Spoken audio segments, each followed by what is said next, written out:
the numbers 0 to 10.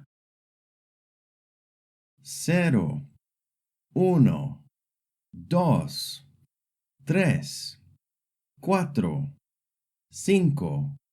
6, 7, 8, 9, 10. In Spanish, the number 1 is uno when counting. Uno, dos, tres, and so on. But when you're talking about one object, uno changes based on the gender of the noun.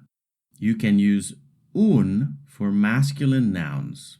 Un carro, one car. You can use una for feminine nouns. Una casa, one house. So the word uno is used when counting or on its own.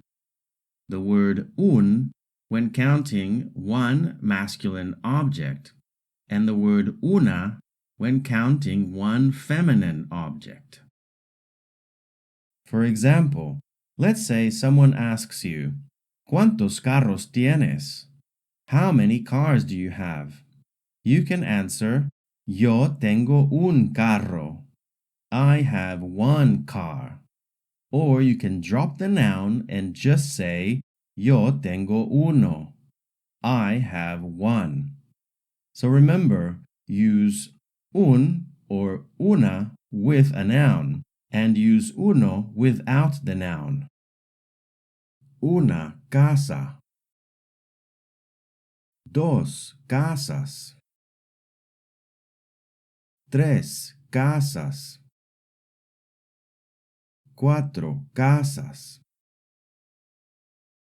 Cinco casas. Seis casas.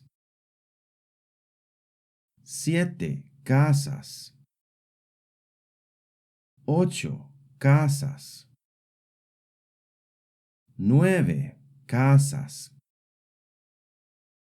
10 casas. Well done! You've just completed the lesson on numbers 0 to 10. Not only did you learn how to count in Spanish, but you also learned how to use these numbers correctly in context, especially the difference between uno, un, and una. Keep practicing what you've learned, and don't forget to review when you need to. Repetition is key. See you in the next video.